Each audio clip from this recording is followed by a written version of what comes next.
la clase pasada fue esto. ¿Se acuerdan que les mostré la optimización desde dos puntos de vista? Maximizar producto o minimizar costo, que llegábamos en ambos caminos a una misma solución, pero trabajado de manera distinta. Y que finalmente la conclusión de eso era que si estábamos en un mercado de bienes donde el mercado del bien estaba en competencia perfecta y donde esa empresa en competencia perfecta contrataba factores, el mercado de los factores en competencia perfecta, llegábamos a una situación de condición de equilibrio que estaba representada por el precio del bien igual al costo marginal de producir el bien, ¿no es cierto? Y eso como relación entre el costo marginal de contratar el factor, su producto marginal, y el costo marginal del otro factor, suponiendo que estos funcionan bajo condiciones de eficiencia absoluta. ¿Qué es lo otro que alcancé a contarles la vez pasada? Que no sé si se acuerdan, pero aproveché la PPT para partir de ahí. Es lo último que está ahí. Cuando un empresario tipo Schumpeter, ¿no es cierto?, este emprendedor que innova, que trae una nueva visión de forma de hacer las cosas, que enfrenta un desafío disruptivo, se mete a un sector donde hay competencias. Uno dice, ¿cómo logra en el fondo innovador disruptivo, mantener una estructura para generar recursos? Bueno, una de las formas que yo le decía que tiene que haber para que logre generar esos recursos, que haya ciertas normas en el entorno que le permita a ese innovador capturar utilidades, ¿no es cierto?, sin que se le metan nuevos competidores rápidamente y le anulen la posibilidad de generar, ¿no es cierto?, rentabilidad. Entonces, cuando pasa eso, aparece un factor productivo, ¿no es cierto?, que le íbamos a llamar capacidad empresarial o capacidad productiva, que reconoce que parte del flujo de la compañía se utiliza para pagar esta capacidad que tiene el emprendedor de tener una buena idea, de llevarla a la práctica, de usufructuarla y con eso generar utilidades, ¿ya? Pero que si todo esto se da en un marco de competencia, se supone que estos elementos de alguna manera se distribuyen a través de los flujos de la compañía. Entonces la condición no se rompe, sino que simplemente reconoce que dentro del factor trabajo hay un factor específico que se llama factor humano con capacidad empresarial, que es una persona con cualidades especiales que logra sacar adelante este tipo de cuestiones. Entonces, eso, ¿cierto?, no me rompe el estado de condición del equilibrio, ¿no es cierto?, en competencia. Pero en microeconomía, nosotros sabemos que teóricamente aspiramos siempre a tener mercados que funcionen súper perfecto y que en la práctica nada es más alejado de eso. Porque hay asimetrías de la información, hay barreras de entrada, hay disconformidad y funcionamientos dispersos de la gente. ¿Para qué hablamos de la capacidad de comprensión? Uno entiende una cosa, otro entiende en otra. Entonces, cuando uno trata de llevar esto a la práctica como si fuera competencia superfluido, no pasa. Y ahí uno se enfrenta a ciertos elementos que hay que entender cómo los trabaja. Entonces, por ejemplo, acá tenemos el caso más general, que es el que ustedes conocen. ¿Cómo emplea una firma en competencia factores en competencia? Bueno, los emplea de tal manera que esto mismo se cumple exactamente igual, pero reconoce en el fondo que los factores se emplean a el precio que es perfectamente competitivo. Es decir, yo contrato unidades extra de capital a una tasa de interés que es la que me entrega el mercado, y contrato factor mano de obra a una tasa o a un valor o a un salario que es el que me entrega el mercado. En la práctica uno se da cuenta, por ejemplo, les voy a poner casos específicos. Si en una empresa necesitan contratar una secretaria y describen las funciones de la secretaria y lo que tiene que hacer en el cargo, hay ciertos valores de mercado que uno sabe que ese tipo de función tiene. Pero eso no quita que en la empresa a una persona con funciones parecidas se le pague, voy a decir cualquier cifra, 5, y en la empresa B, que a lo mejor tiene una estructura un poquito más grande, que hay un poquito más de volumen de gente y tal vez tiene un mayor flujo de ingresos, se le pague 7. Ahora, ahí claramente por funciones similares y por perfiles similares voy a tener precios distintos. No obstante eso, se entiende que ese flujo de valor está dentro de un rango de mercado. Ahora, si ese valor se me escapa pasé de 5, 7 a 12, tengo posiblemente una situación totalmente fuera del rango mercado, y eso tiene que estar explicado por otras cosas.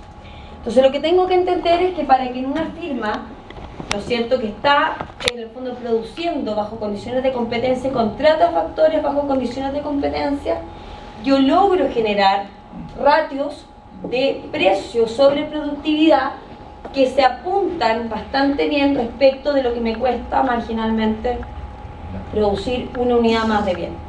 Y acuérdense que llegamos a una función de costo total indirecto donde decíamos que las funciones que son eficientes, producir una unidad más de bien, tiene un costo marginal constante. Por lo tanto, si yo ya llegué a esa condición de costo marginal, yo voy a entender perfectamente que mi ratio voy a tener que mantenerlo en ese rango.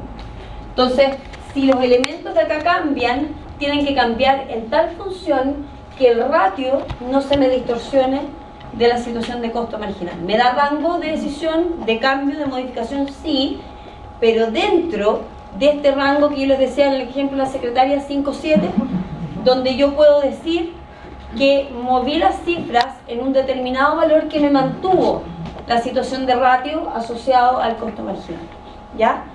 Si esto se cumple, entonces uno va a contratar factores productivos. Paso, por ejemplo, multiplicando el producto marginal a la izquierda, y me va a quedar lo que nosotros conocemos como condición de óptima contratación de factores, donde el valor de la productividad marginal es equivalente a lo que se le paga a la persona, o que el valor de la productividad marginal del capital es equivalente a lo que yo estoy pagando por unidades de capital, ¿sí? ¿Qué pasa en el caso B? ¿Qué pasa cuando tenemos en el fondo sectores que no trabajan bajo condiciones de competencia perfecta, que es lo más común de los casos?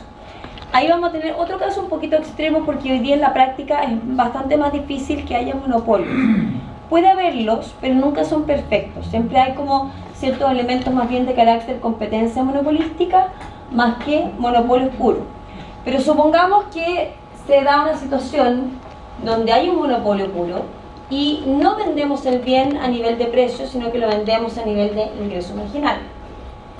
Cuando una firma produce un monopolio, a ver si se acuerdan bien de lo que les enseñó René, pasa lo siguiente.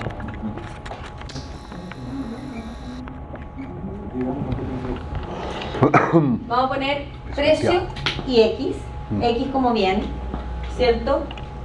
Va a haber una función de costo marginal que en el tramo relevante corresponde a la oferta de la función, ¿no es cierto?, o de la firma. Una función de demanda, que es la que el monopolista enfrenta en un determinado mercado. ¿Y qué es lo que hace el monopolista? Es que desarrolla y calcula una función, una función de ingreso marginal, donde identifica en forma discriminativa lo que genera como ingreso marginal incremental por cada unidad extra vendida. ¿Cómo maximiza su condición el monopolista? El monopolista la maximiza donde iguala la función de ingreso marginal con su costo marginal. Y ese valor lo proyecta la demanda, que mide la disposición a pagar, que define el precio que el consumidor paga, y la condición de maximización del monopolista, lo que el productor enfrenta, ¿sí? Y esto me define un volumen de producto de monopolio que está por debajo del volumen de mercado. Entonces ahí ustedes saben que el monopolista básicamente tiene un traspaso del excedente del consumidor hacia el excedente del productor y produce un área de pérdida social neta de Harberger, ¿no es cierto?, que se produce por ese triangulito equilátero que representa de alguna manera la pérdida de poder acceder a bienes que son valorados positivamente. Entonces, si el monopolista maximiza así, yo tengo que acordarme de varias cositas. Primero, que el monopolista maximiza en tramos inelásticos de la demanda. ¿Por qué?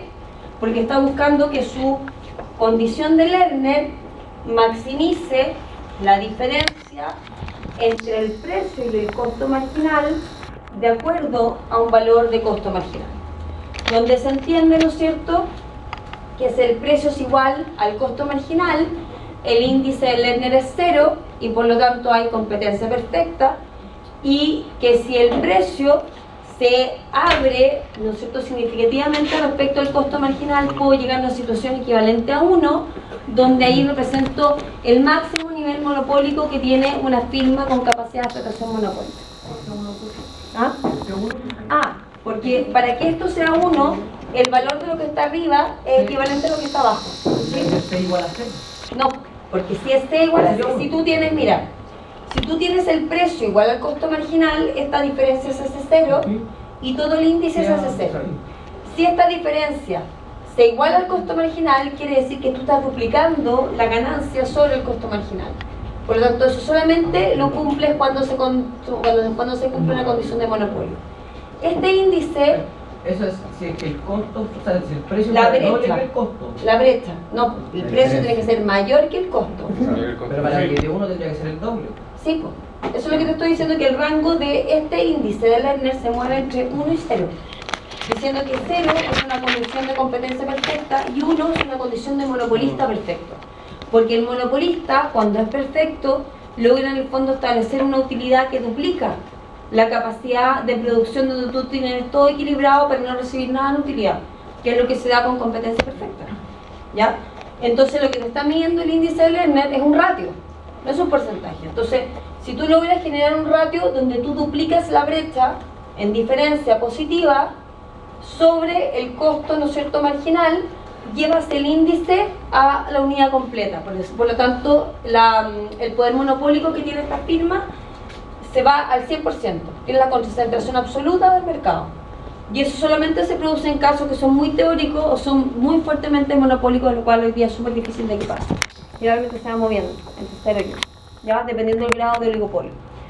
Entonces, yo entiendo que la firma monopólica optimiza en tramos inelásticos, entiendo que se acerca o que busca acercarse a un índice o un ratio de Lerner equivalente a 1.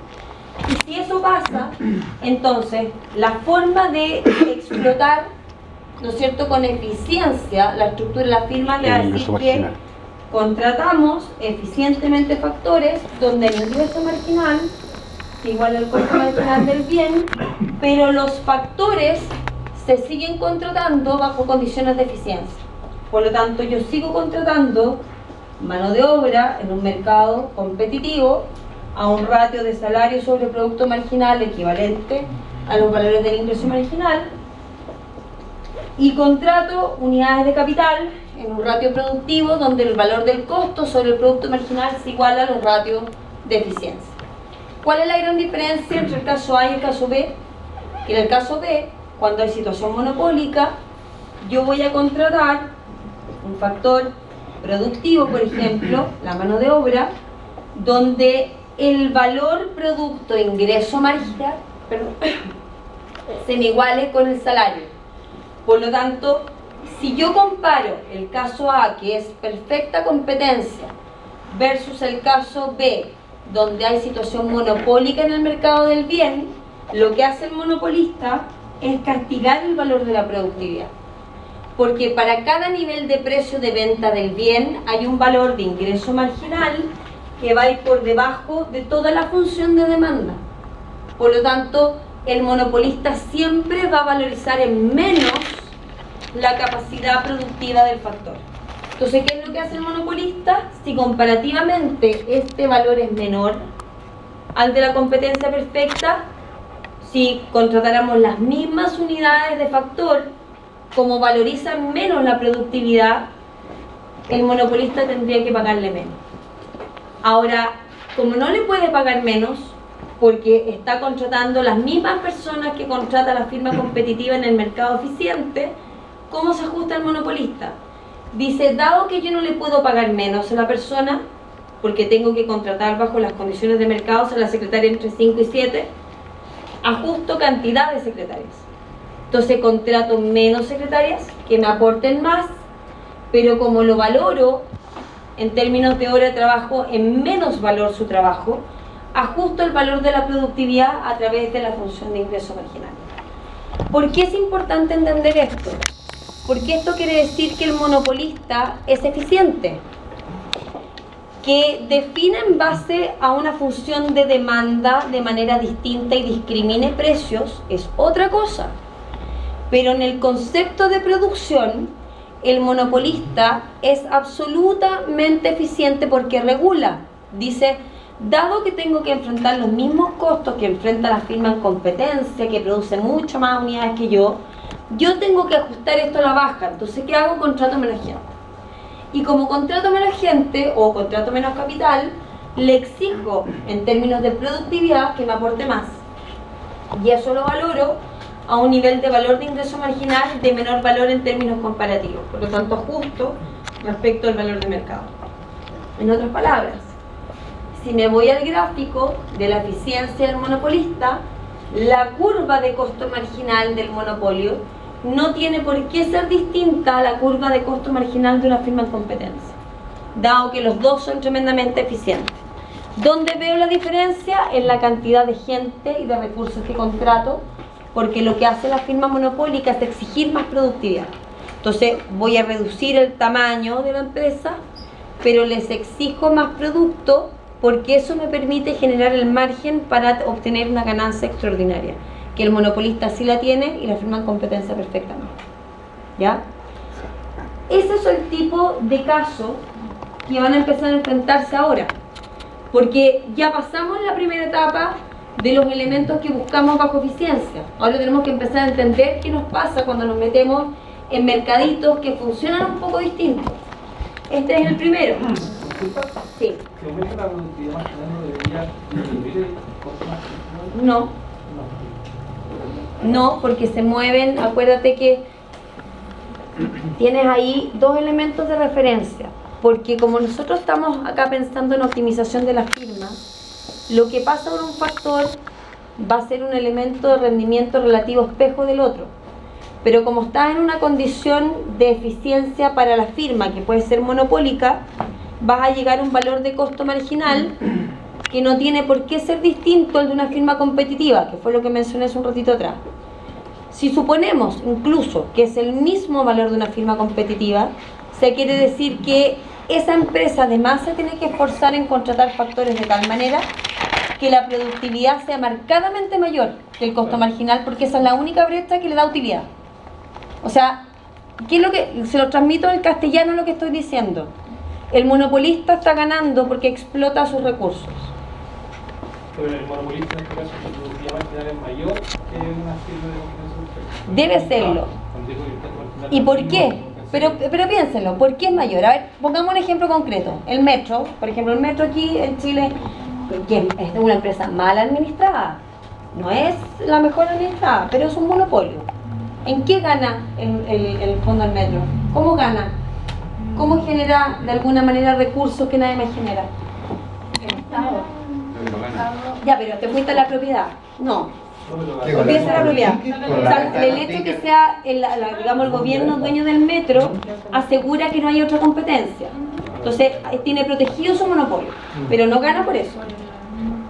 Ah, bueno, los pasajeros. O sea, Por la cantidad de tickets que venden diariamente, los pasajes. Ya. A ver, aterricemos la micro. No, ¿Cuánta la capacidad instalada del metro? Ha ido creciendo ya. Pero la capacidad instalada del metro es completamente flexible. No, porque cada vez que se le ocurre construir una línea extra al metro cuesta millones de millones de millones de millones. Ya. Las frecuencias tampoco son infinitas, están limitadas. ¿A qué? A los recursos. Números de trenes, horario, capacidad instalada. Por lo tanto, ¿qué le pasa al metro? ¿Qué le pasa al metro? Andan en metro, ¿no es cierto? Sí. Ya, ¿qué le pasa al metro? Colapsa. Ya, en algún horario. Sí. Colapsa. hora pic. Porque tiene demanda asegurada y tiene capacidad física restrictiva, limitada, ¿ya? Por lo tanto, no importa, usted me dirá, no, que esto se resuelve si le meto 100 choferes más de metro y compro 200 trenes más. No, pues ¿dónde los meto? Si no hay más líneas. Perdón que yo soy media así, ¿eh? Entonces, ¿dónde los meto? Entonces, quiero que entiendan para que se lo imaginen en la cabeza. Entonces, el monopolio, ¿dónde genera recursos? Justamente en la explotación de ese recurso limitado que explota a máxima capacidad. Tengo instalado 250.000 millones de dólares en líneas de trenes y los quemo hasta que el último riel me sirva para botarlo a la basura. lo quemo. Entonces ahí genera una rentabilidad que a lo mejor una firma en competencia en otro mercado donde tiene más sustitutos no puede hacerlo. Y lo que tú dices es cierto porque el gobierno cuida que, digamos, que no haya otro que se meta en su mismo sector. Pero ¿me entienden por qué gana el monopolista? O sea, el monopolista gana por esto. Esto es lo que explota. Aumentando su productividad marginal, pero sus costos se dice que el costo marginal se mantiene intacto, igual que... Lo que pasa es que una vez, es que quiero que entiendan lo siguiente, no es que se mantenga intacto siempre. Por ejemplo, cada vez que el metro invierte en una nueva línea, ya la línea 10 del metro, y metemos una cantidad de recursos, y 4 años construyendo la línea del metro y traemos los últimos trenes más novedosos, hay una inyección de recursos tremenda. Pero es a largo plazo. En ese momento la productividad, ¡pum!, se dispara en el minuto que empieza a instalarse, ¿ya? Y empieza a funcionar, la productividad se va, pero a la cima, porque todo el mundo es feliz, algunas estaciones se liberan de la cantidad de gente demandada, los tiempos mejoran, mejora también un poquito el tráfico, o sea, la puesta en marcha de la primera parte de la línea es eficiencia pura. Para arriba, en el fondo de productividad marginal, y mientras está en construcción, los costos marginales también para arriba. ¿Ya? Lo que pasa es que hay un proceso de ajuste que va diciendo, le estoy inyectando recursos, estoy metiendo la línea al metro, estoy invirtiendo, estoy instalando, después tengo que nivelar y tengo que ver cómo esto se estructura respecto a la demanda, del uso, de la productividad, del funcionamiento. Entonces ahí voy entendiendo cómo esta cuestión se va regulando a poco. Ahora, ¿cuándo? En el largo plazo, que son proyectos de un horizonte de planificación mucho mayor. Sí. Una pregunta, por ejemplo, ¿puede ser que entonces la productividad entre un año y el otro pueda disminuir un poco por esto mismo? Sí, por supuesto. Porque, sí. Mira, esto es tan cierto como lo siguiente. Cuando uno genera, por ejemplo, un cambio en una inversión o en algún tipo de conocimiento específico que cambia mucho de un momento a otro, uno al principio tiene cambios en productividad súper grandes y en costos también súper grandes. Pero una vez que uno aprende todos estos conceptos que ustedes seguro han escuchado, know-how, learning by doing, y esta cuestión se nivela, o sea, hay conocimiento de aplicación, entiendo los problemas, voy en el fondo ajustando en la medida de la práctica, el conocimiento te permite nivelar. Y todas estas cosas que eran extraordinarias en un minuto empiezan a bajar. Y los costos que eran súper bajitos en un comienzo empiezan a subir. O viceversa, los costos que eran súper altos en algún minuto empiezan a nivelarse. Porque la estructura del aprender cómo hacer y ajustar te permite llegar a una condición de equilibrio que tiende, supuestamente, si nosotros somos todos racionales y aprendemos nuestros errores, deberíamos tender a nivelar a un punto de solución donde esta cuestión se equilibra, que eso es la racionalidad económica. Si uno sigue metiendo las patas en cuanto a las decisiones y en el fondo esforzando demasiado el uso de los recursos, los costos de los recursos, o buscando constantemente productividades extranormales, es imposible. No hay nada que lo financie a un nivel constante. Sí. La disminución de los costos para el metro en cuanto a lo que es trabajo no debería haber disminuido por la automatización, Sí. tanto de boleterías, por ejemplo. O sea, de hecho, todo ese tipo de trabajo que lo conversamos la otra vez deberían tender en la práctica a moverse hacia instrumentos, software y cosas de inteligencia artificial. O sea, los trabajos de características más básicas deberían ser rápidamente sustituidos por elementos de mayor, en el fondo, tecnología. Ya, porque en ese sentido sí va a haber un impacto en productividad inicialmente, pero después también se va a nivelar. O sea, una vez que la gente aprenda cómo usar la maquinita, aprenda cómo responder al proceso, aprenda que el sistema le entrega mejores resultados de esa manera, ya el mecanismo se equilibra. Sí. Y ahí con el precio del ticket no hay una influencia en eso.